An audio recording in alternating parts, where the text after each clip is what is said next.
If you've ever felt like you're not hearing from God, like you're doing everything you know how to do, you're praying, you're asking, you're trying to listen, and it just feels quiet, I want to gently offer you something that might feel different than what you've heard before. You're not hearing nothing, you're missing something. And if we haven't met, I'm Susan Price Thompson. I kind of look like a listener, but I act like a translator between chaos and clarity, helping you recognize what it feels like to be led by the Holy Spirit in your real everyday life. And let me tell you, that just didn't come from theory. I spent years working in the media, radio, TV, entertainment world, living a life I planned until life took devastating turns I never saw coming.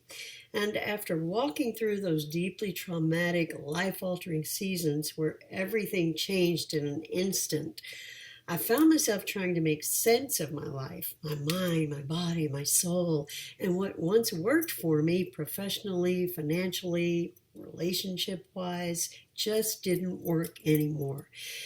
And almost miraculously, and even in the middle of that chaos, when I felt completely in pieces and powerless, I began to experience a kind of peace and a strength that I just didn't have on my own.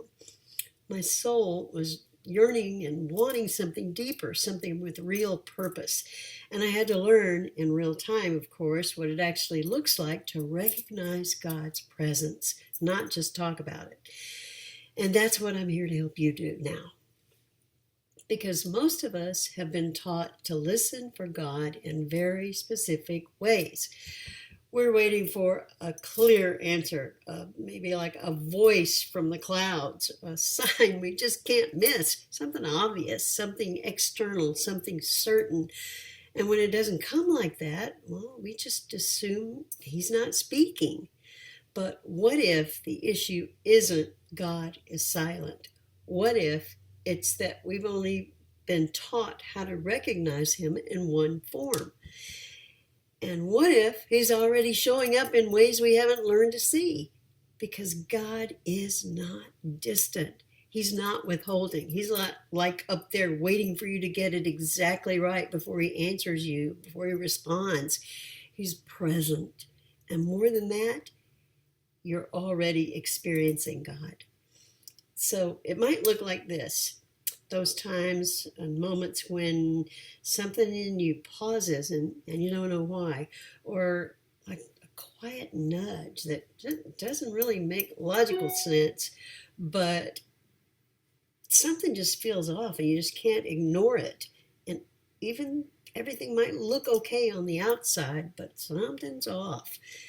Or even a peace that shows up inside you when everything actually should be overwhelming. Well, you've felt moments like that. Most of us have. They just don't call it anything.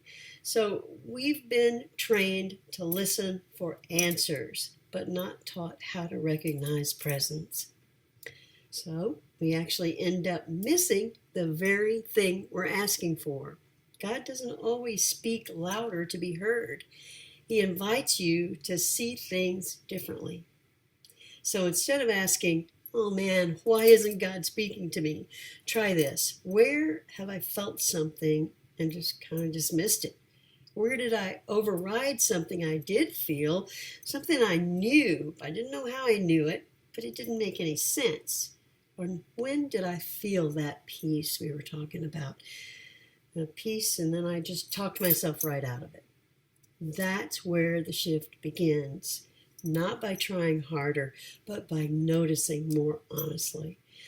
Every breath you take, in fact, since the first breath of life you took, you are not separate from his presence. You're not trying to make him show up. You're learning to recognize that he already has. You're not becoming someone new. You're learning to see who you already are and who you were always meant to be in the first place. I really do wish you could see what I see when I look at you, or better yet, who God sees when he looks at you. But until you do, I can see you, and I'm right here, Susan at icanseeyou.org. On that note, I'll see you next time.